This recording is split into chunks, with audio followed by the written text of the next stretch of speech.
All right, Shalom. First and foremost, I want to start off by giving all praise unto Yahweh Bashem, Yahweh Shai. And it's just going to be a lesson. I was just having a couple of thoughts that I wanted to, the Spirit got on me to just make a little, I guess one could say, discussion. You know what I'm saying? And I want to apologize about my hair. It's actually windy down here in Florida today. So yeah, that's why my hair is windy. Oh, and look at that. That's the Spirit. A limousine just drove past me on my left over here. Anyway, yeah, what usually when you see a limousine, it usually means it's going to pick someone up who has some type of cash money. Usually, not always though. But anyway, I digress. As you can tell by the title of this video, it's entitled The Kingdom and Popularity. Okay? But as I said, hey, that's the Spirit that a limo just drove by, because we were going to get into the topic of popularity. Okay, now this morning I was just watching a couple of videos from, what's her name? Let's see if it will come to me.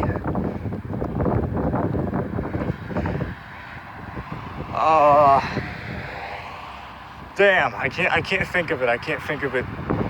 But I was just watching some so-called popular people today, and brought this topic into mind, man, about the popularity. But the truth of the matter is that right now, they're the ones who are popular, which usually I'd say on average, if we were to take all the people in the world who are, I guess one could say, well-known, or household names as they would call them, or some type of, what's the word I'm looking for? Some type of, higher up IQ and position in this modern society, and would obviously equal probably about a couple million people worldwide. Okay, so this couple million just fits into that 1%. Okay, and that doesn't mean that they're intentionally, I guess one could say, wicked, right? Like the as people call it, Illuminati. Okay, the top 1% don't have to have anything to do with real rulers of the world. Okay, because there's over 7 billion people on Earth, so just 1% out of 7 billion, obviously it's a shit ton of people, man. Okay, so that 1%, okay, which is majority of these people who are popular, because usually, which is not always the case, but usually with popularity comes fame and fortune. Okay, so right now, these ones who have this popularity, fame and fortune, these are the top percent right now, man. Okay, this is their world. This place is set up in their favor. Okay, and the Most High set up that way as well. The scriptures tell you in the Apocrypha. How can the thing that's sown of good come if the thing which is sown of evil is not first passing away? Right, so you got guys out here, trying to, let's say, for example, trying to follow all the laws of the scriptures. But that you really can't follow all the laws of the scriptures totally in this society, because if you do, well, if you were to follow them correctly, well, what about the law about putting somebody who likes the same gender to death, which the Bible clearly says to do? So if you ain't doing that, well, then you're not fully following the commandments then. See how foolish that sounds, man? So you guys out there who want to talk about you're following all the laws, well, that's one law you are not following. Okay, but anyway, back to what I was saying. The kingdom, right? The kingdom, really in the kingdom, if we be of that elect, right? The 144,000, because you see, when you deal with the few who receive salvation, right? There's 144,000, and then there's also a remnant. Okay, now the remnant are just what one would call average citizens. Okay, but the 144,000 are those who We're chosen to be in a position of authority, okay, of power in the kingdom, okay. And the proof of this statement is, how would you guys, for you so-called Christians, how would you guys get around, what is that, Revelation, the 2nd chapter? I believe it's the 26th verse, I could be mistaken, but it says, the hidden that overcomes, he will gain power over the nations, and he shall rule them with a rod of iron. Right, now hold on a second, how does that fit that Christian bullshit, man? I thought Jesus is coming back to love everybody. That's not in the scriptures. Right, that's not in the scriptures.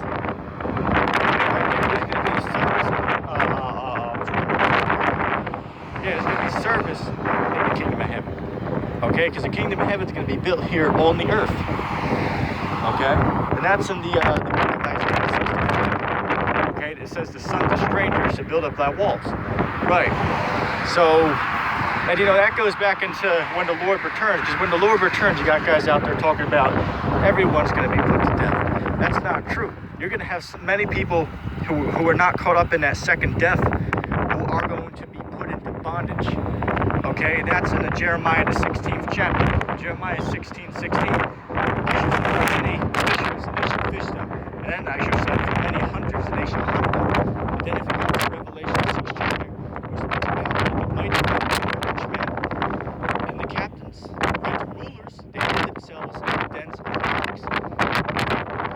So if you connect all the scriptures together, you clearly see that those are the ones who are going to be taken out of this cage, and put in you might not be able to hear me too well. It's very windy out. I mean, I got to hold the phone with two hands, or things going to fly out my hands. Let's see. Yeah, these ones right now, the scriptures speak about, it just has two different meanings, but the scriptures speak about the stars falling from heaven. All right, you had, I believe, what is his name? Kobe Bryant or something like that, a famous basketball player. Which, as I said, I don't keep up with any of these sports. I've never been interested in sports, or really any famous person. Well, maybe there's a couple that I might know off the top of the head, but I really don't do any research into that stuff. But you know what I'm talking about. He ended up passing away in a helicopter crash just, I believe, maybe 3-4 days now, maybe 5 at the most. And someone showed a cartoon that actually predicted his death by him crashing in a helicopter. You can look that up online, but that's besides the point. All right, so he's dead now, so he would represent one of the stars that fell from heaven. Okay, because what do they literally call these people? They call them stars, right? Hollywood stars. All right, so he's dead now. He's in the spiritual world. So he was a star, but he fell from heaven. Because what is heaven? When you read in the Bible, right? Either there's a couple meanings for the word heaven. The first one can mean the sky above me. That's a heaven. All right, the heaven where the Most High is. And then heaven as in the state of rulership. And undeniable evidence of this is Isaiah the 14th chapter. Okay, where it says, and Christians know this verse, but they misinterpret it. It says, Lucifer, how hast thou fallen from heaven? Now, Lucifer, as of today, is referring to the who people will call the Illuminati. Okay, the rulers of the world. Those are that Lucifer right now. Okay, so how did he fall from heaven? That's not talking about an angel falling from the sky. All right, there's no angels that rebelled against the Most High. Okay, everything's all in order. There's no place in the scriptures where it speaks about Satan coming against the Most High. That's a man-made Christian doctrine. That is not supported anywhere in the scriptures. Okay, but what's the word I'm looking for? Yeah, back to what I was saying. When you're dealing with heaven in the scriptures, it's either one, the heaven in the sky above me, where the clouds are behind me. The second one, which is where the Most High is. And the third, which just means rulership, right? A state of power. Okay? So, for example, when America goes down, then it could really be said Lucifer fell from heaven. Because, again, Lucifer just means the ruler. It's not talking about spiritual demon Satan. Which, by the way, the word Lucifer, by definition, means the light bearer.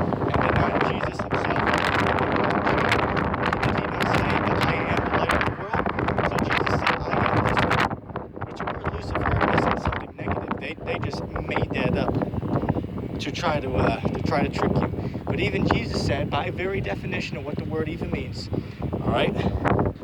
Jesus said, hey, I'm Lucifer. I'm the light bearer. That's what Jesus said. You can see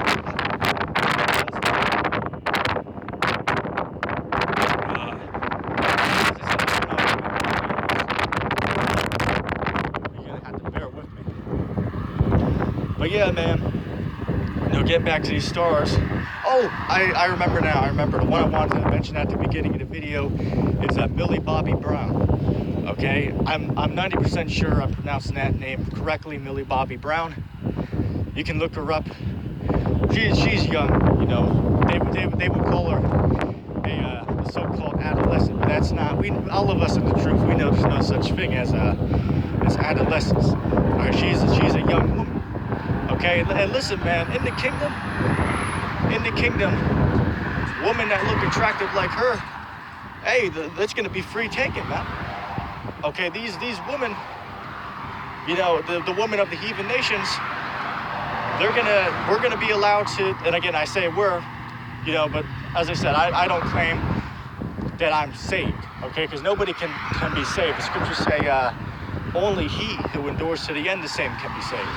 All right, so the end hasn't came yet. So all you guys talking about, oh, well, I'm saved, right? You got Steven Anderson on there talking about, oh, well, I saved so many souls in this place of town. Well, how could you save so many souls if the definition of being saved, right, of receiving salvation is, as Jesus said, enduring to the end, which the end haven't came yet. So, so they haven't been saved. Okay, which really, I mean, you know, the scriptures speak about the book of life, right?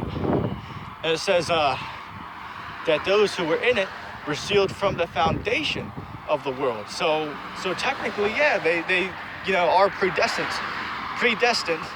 to receive salvation. Okay, now an atheist, is going to come on and say, well, why didn't Jesus just save everybody then, if he already knew who was and who was not going to go off? Well, the Apocrypha gives you the answer. The Apocrypha tells you that there are many spirits who were created for vengeance, right? Some spirits were created so they could live their life and so they could die. It's that simple, man.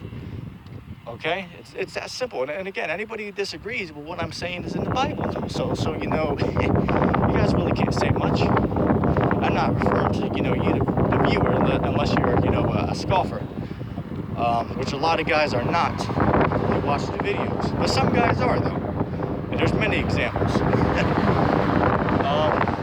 Anyway, you know, yeah, you know, these you know, with the kingdom is going to come popularity. Okay, the 12 apostles, they asked Jesus, you know, since we followed you in this life, okay, we gave up our livelihood, so to speak, to follow, you know, Jesus and to you know, do his ministry, do his bidding, so to speak.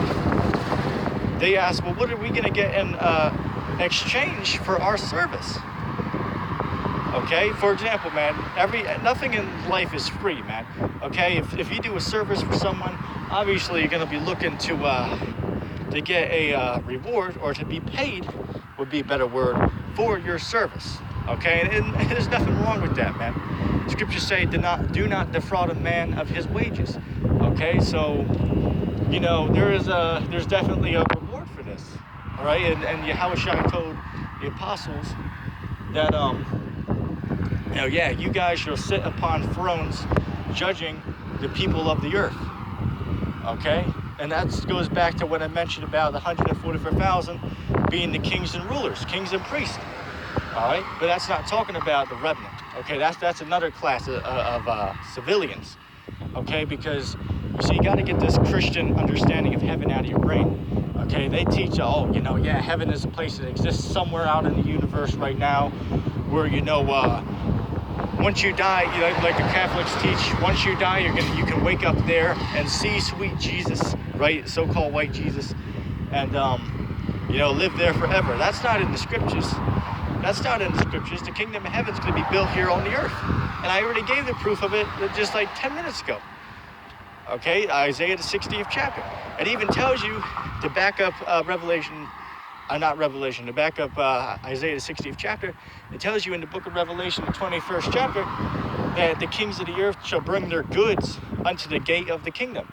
So my question would be to you guys out there, especially so-called Christians, if you disagree with our teaching about there being other rulerships and powers in the time when Christ rules on the earth, well then who are these kings that are going to be bringing their goods to the kingdom of Christ?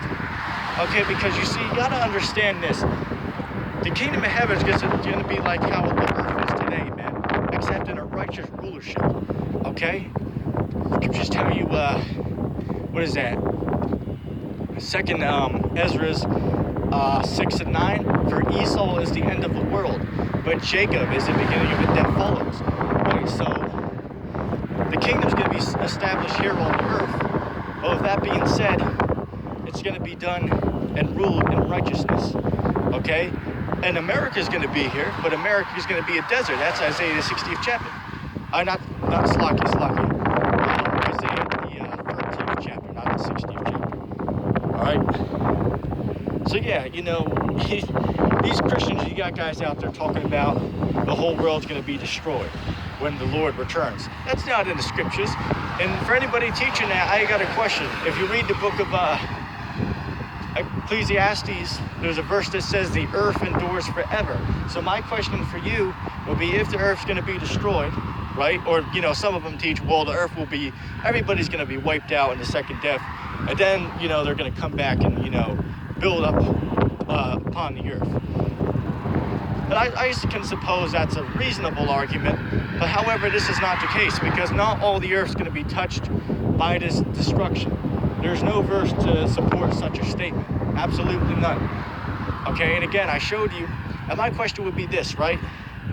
When you read about the destruction of Babylon, right?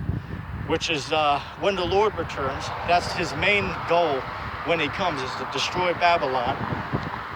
It clearly says, and for you guys that want to sit there and say the whole world's going to be destroyed, or at least majority of it, well then how do you explain Revelation 18, where it speaks about how Babylon's destroyed? Oh, and this is an absolute slaughter to anybody who teaches that Babylon is the world system. Okay, implying that the whole world's going to be destroyed. That's what they say. Now my question would be, to anybody who believes this, well, when Babylon's destroyed, right, it clearly tells you that there's going to be people standing afar off, all right, there's going to be on the earth, watching, and crying, because Babylon was destroyed. So where are these people standing at on the earth if the whole earth's going to be destroyed? Because according to you guys, and again, when I say you guys, I'm not referring to the person watching, I'm referring to those who teach that Babylon is the whole world. Okay? So where are these other people going to be standing? And remember, these other people are not the elect. These are the heathen nations. Okay? So where are these people going to be? Okay? It's plain and simple. Right? This is plain and simple information. Okay? And Lord willing, I can do a follow-up video to this, bringing out more scriptures. So Lord willing, I might be able to do that tomorrow, or whenever the Spirit gets on me to do so. All right, but anyway, with that being said, I hope that was edifying. And again, excuse my hair.